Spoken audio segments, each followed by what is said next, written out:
તો બીજ તત્વથી મોક્ષની પ્રાપ્તિ, એક તો વ્યક્તિ પોતે પોતાના બીજને ઉધર્વગામી કરી અને પોતાના નિજનું ભાન કરી શકે છે, પોતાના નિજ તત્વનું ભાન કરી શકે. પણ આવા આત્માઓ ગણા ગાંઠા અરબો કરબોમાં કોક જ હોય. જેમ કે પેલાના તો બધા તમને ખ્યાલ જ છે કે બ્રહ્મા, વિષ્ણુ, મહેશ, 10 અવતારો, ઋષિઓ, સપ્ત ઋષિઓ. તો પણ અત્યારના સમયની અંદર આપણે દાખલો લઈએ, આ 1000 વર્ષનો દાખલો લઈએ. કેટલા? જેમ કે તેલુંગી ઋષિ, દેરવા બાબા, સાધ્વી માતંગી, એના ત્યારબાદ બાપા સીતારામ, શામજી બાપુ, જલારામ બાપા, તોરલ, મીરાબાઈ. જાડેજા પાછો નો આવે, હો, જાડેજા નો આવે. કારણ કે જાડેજા કોકના થકી થયા. શું થયા?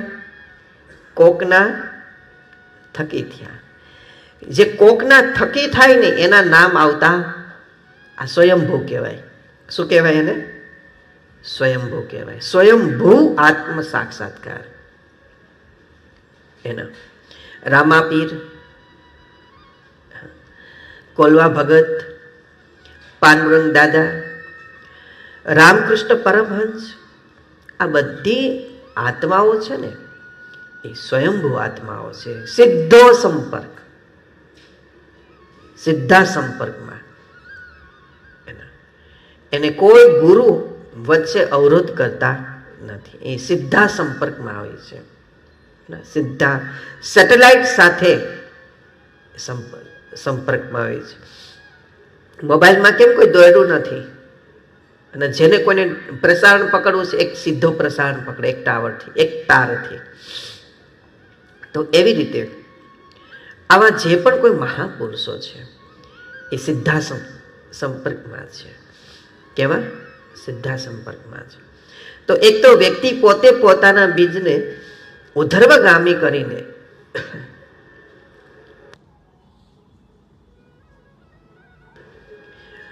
વ્યક્તિ પોતાના બીજને ઉધર્વગામી કરીને એક તો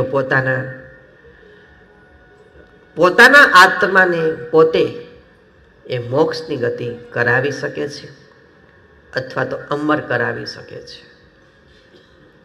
અમર અને મોક્ષમાં શું ફેર? અમર અને મોક્ષમાં શું ફેર? એ ધ્યાનથી સાંભળો. મોક્ષ એટલે કે કોઈ જન્મ નહીં, હવે બીજી વાર શરીર તત્વ જ નહીં કોઈ. અને મોક્ષ પણ એટલું ધ્યાન રાખજો, જ્યાં સુધી જેટલું પુણ્યનું બેલેન્સ છે ને ત્યાં સુધી તમારે મોક્ષમાં રહેવાનું. બેંકમાં રૂપિયા 1 કરોડ છે, જ્યાં સુધી છે ત્યાં સુધી જ ઓકે. બેલેન્સ ખૂટી ગયું તમારા ઘરમાં એટલે ફરી પાછી ભીખ માગવા, એટલે કે નોકરી ધંધો કરવા, નોકરી ઉડ્ડયન માટે તમારે જવાનું. બેલેન્સ ખૂટી ગયું એટલે હે ને. તમારા પેટમાં ખોરાક ઘટી ગયો, ખૂટી ગયો, અમુક લેટ્રિન બની ગયું, અમુક લોહી બની ગયું, બરાબર?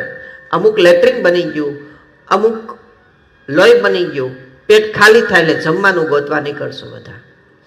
એવી રીતે મોક્ષનું બેલેન્સ હોય છે. પુણ્યનું બેલેન્સ તમારું, મોક્ષનું બેલેન્સ પૂરું થાય એટલે ફરી પાછો તમને આ પૃથ્વી ઉપર મનુષ્ય અવતાર જ મળે. મનુષ્ય અવતાર જ મળે. ઓકે, મોક્ષની અંદર વાત છે. ફરી પાછો તમને મનુષ્ય, જે કોઈ મનુષ્યને મોક્ષ મળ્યો એને મનુષ્ય અવતાર જ થાય. અને જે મનુષ્યને મોક્ષ ના મળ્યો હોય એ 84 લાખમાં જાય. એ વ્યક્તિ 84 લાખની અંદર જાય. 84 લાખ યોનિઓ એટલે આપણે બધાને ખબર છે. આપણી આસપાસ એ યોનિઓ ફરે જ છે, નજરમાં આવતી જ હોય છે. આ વૃક્ષ પણ 84 લાખ યોનિમાં જ કહેવાય. આપણી હેલોજનની પાસે જે જંતુ ફરે છે ને એ પણ 84 લાખમાં જ આવે. અને આપણી આસપાસમાં જે જીવો ફરતા હોય ને એ આપણા પૂર્વજો જ હોય છે. એ આપણી આસપાસના જ લોકો હોય છે, જે એ પૂર્વ જન્મમાં આપણા કોઈક હશે.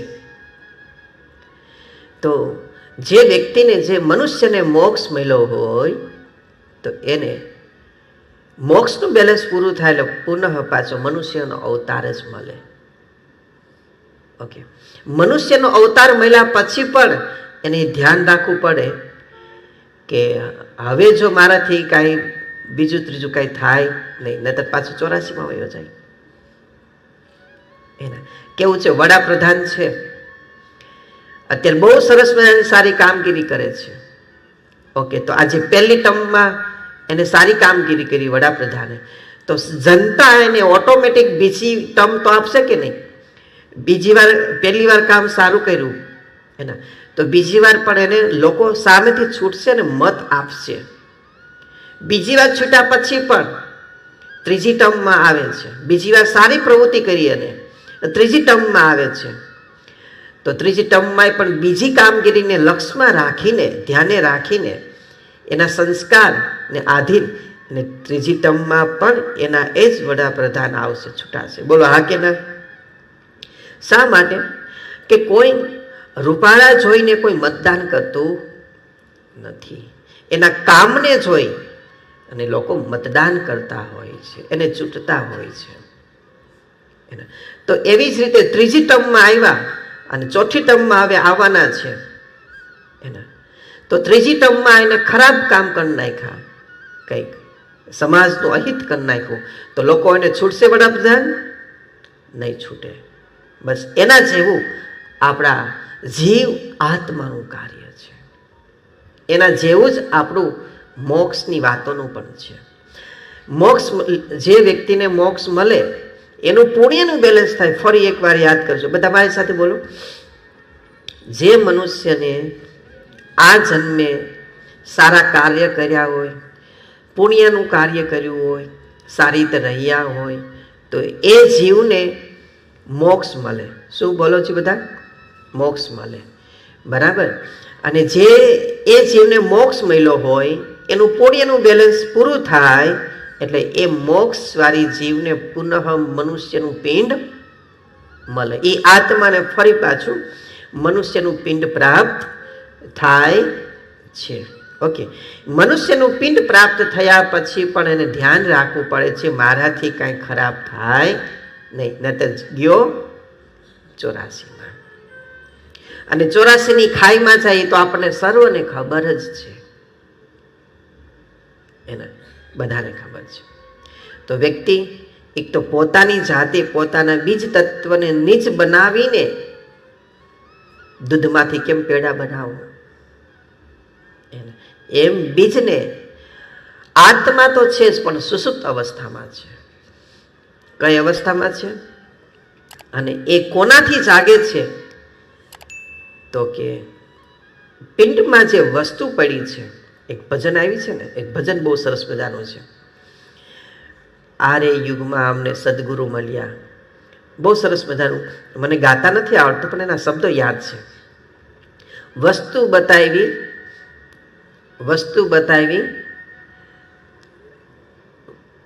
અમૂલક વસ્તુ બતાવી શરીરની અંદર. ભજન છેલ્લે વગાડશું આપણે એના, કે વસ્તુ એટલે શું?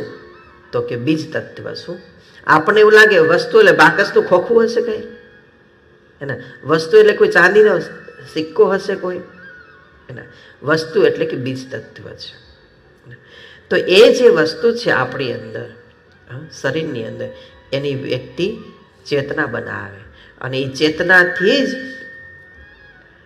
જે આત્મા છે ને એ સંતો, સિદ્ધ મહાપુરુષો, ગુરુઓ નરી આંખે જોઈ શકતા હોય.